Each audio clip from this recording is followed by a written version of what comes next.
ATRT squad reporting in. No sign of separatist activity.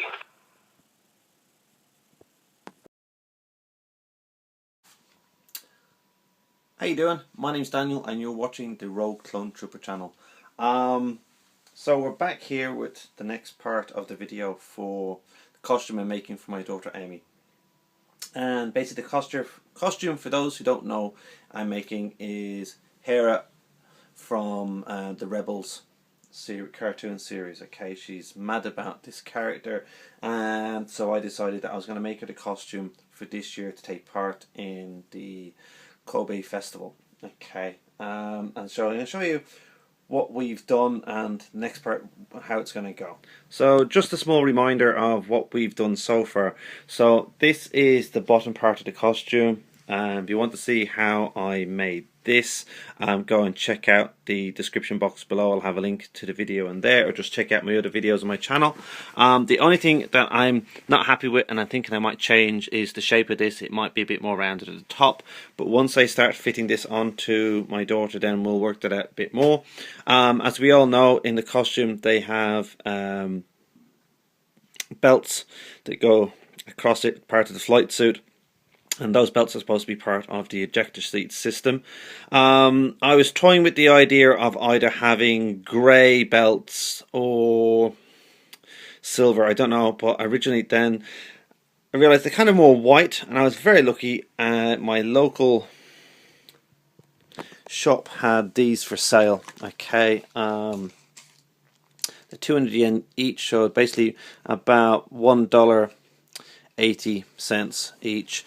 And these are, as it says here, long belts, so they're extra long and they're in white. So I got 3 of these. There should be enough beltage in these now to do the belt across the top and the straps down the sides as well. Okay, and I'll show you how that's going to work out in a minute. As for the top part, I'm going to use one of my son's old polo shirts that he has, and we're going to basically turn this into Hera's top. I was very lucky also then in the same shop to find these t-shirt cut cotton tops. Basically it's cotton fabric that's used for t-shirts, and I got 2 pelts of these, so I should have enough in that to do the top section, do the collar and the bits down the sides of the sleeves as well. This is going to work out really great because this is the center part of her costume. Has a panel here and then 2 more panels on the sides that run down. So what we'll do is take off these buttons and we're going to put Velcro underneath, so it'll Velcro close and open again, and then we just need to reshape the collar piece. It's a bit more pointy like this, and then we're going to put the grey material on the back of that as well, so that should be fine. The costume also then has a pair of gloves. Now I can't really tell what colour the gloves are. Some people say they're grey, not grey, sorry, excuse me. Some people say they are brown, dark brown or black. So I found these black ones, these black ladies gloves. These are a size small, so they're still a bit big for my daughter, but so we might be able to take them in. And what we'll do then is we'll take these ribbons off the cuffs and we're going to put in the straps that go there, because she wears nice little kind of wrist gloves in the costume, so that would be nice. Once they're wedded up you won't tell the difference. And of course I bought some extra thread to put all this together. So there you go, that's all the parts that we have at the moment. So the next part I'm going to do now is I'm going to get the belt system done and put together and put onto the pants, and then I'll head over and start doing the top. But I'll come back to you once I've got the belts done and show you what I've done with those.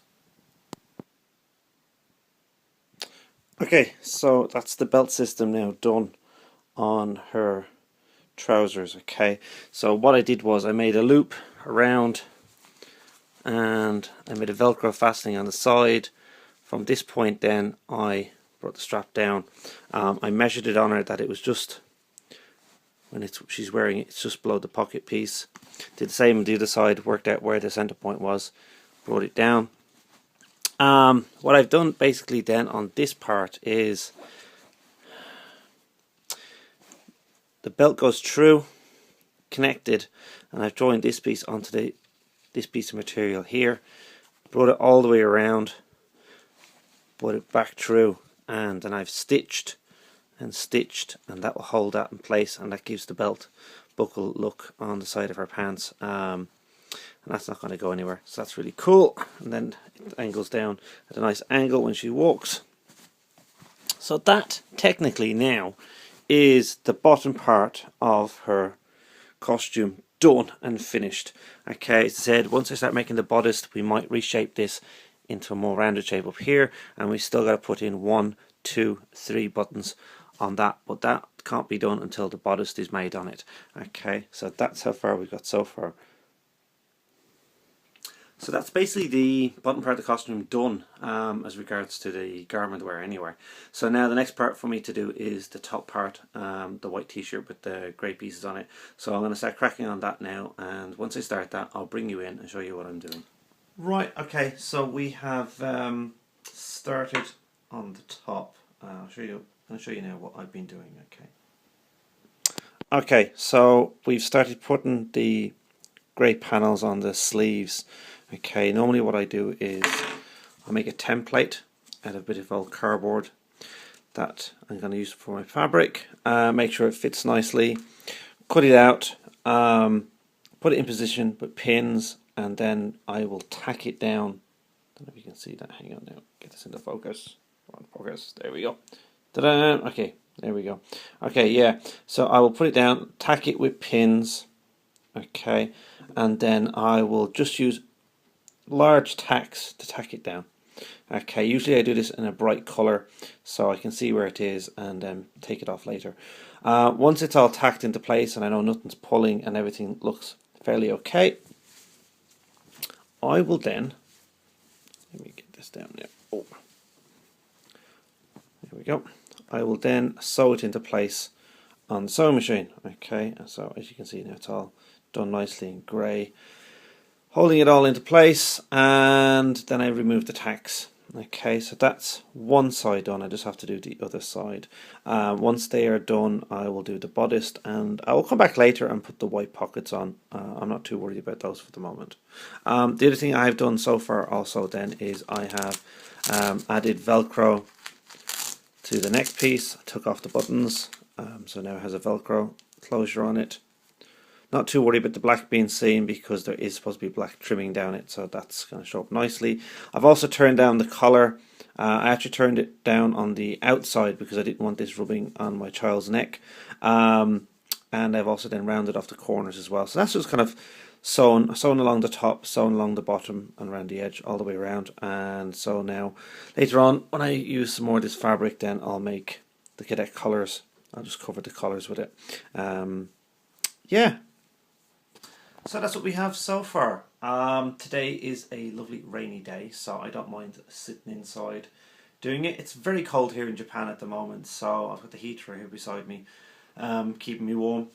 But at the moment now, it is just turned 1:30 in the afternoon, so I'm going to go and have lunch now, and then I'll come back and start on the rest of the top.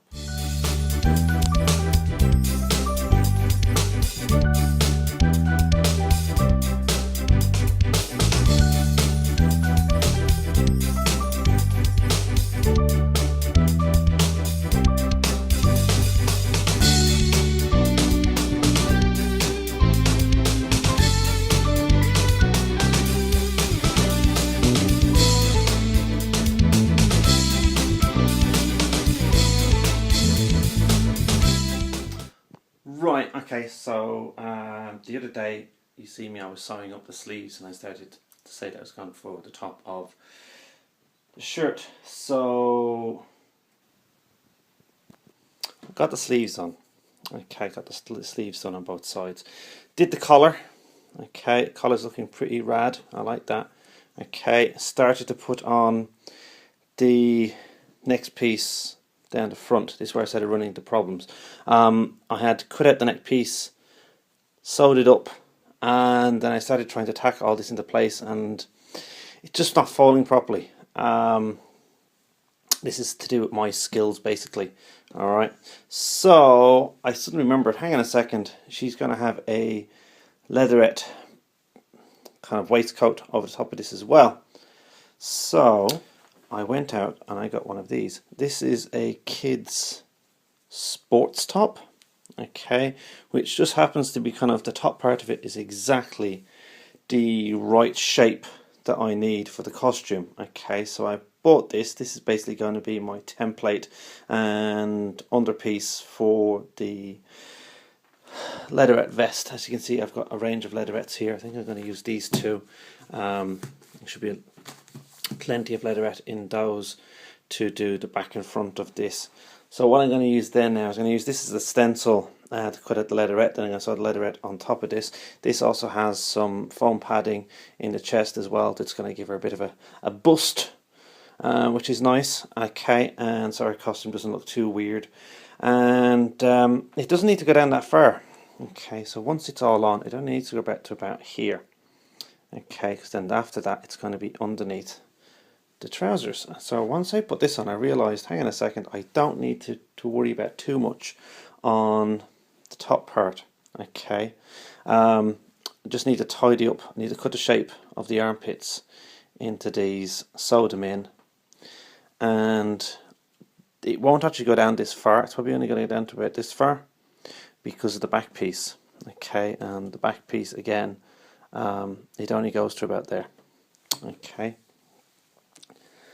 so there it is there. Okay, and we can start cracking on. So what I'm going to do now is I'm going to leave the undershirt for the moment because that is doing my head in, to be honest with you, and I need to get my brain around it, how I'm going to work it out. Okay, it's probably something very simple. I just need to get my head around it. I need to start cutting out the shapes. Okay, and that's just freaking me out a little bit. Okay, because I did so much yesterday. So what I'm going to work on is something that's probably a bit more easy for me at the moment, which is doing the waistcoat with the leatherette. Okay, so over the next few days, that's what I'm going to start on. Once I have that done, then I can get back to doing the grey piece underneath and seeing how it all fits together. Because this is all going to be one piece. Originally I was going to do it as two separate pieces, but I've decided now, no, I'm going to use it as all one piece. Okay, which means I do have to take some of the t-shirt in, I think, because otherwise it's going to be bunched up a little bit underneath. I've tried this on my daughter. It fits her nicely. It's not too tight, not too big, so it's going to keep the bodice part really nice. Okay. How I'm thinking of put this together, there's going to be a seam down the center here, and then I have to look at the pictures. I think there's a piece that goes across here and across here, and then the straps that come down with buttons on them, and then she has the communicator or some type of technology piece here. Okay. So yeah, it's slowly getting there. Slowly getting there. I knew this wasn't going to be that easy to do. Okay, because literally I am trying to make something without a pattern and using other things as the basic shape for all those things, which is what costumers do. Okay, this is all part of cosplay. But it does take time, and especially when it's not for me, where I can try it on and work it out, because it's for a child who never stands still. As we were saying in the original video, you know, you got to take your time with these things when you're doing it with kids, and grab them when you can, and try to keep them interested and encouraged to what you're doing. But there you go. Anyway, I'm going to crack on with this, and I'll come back to you.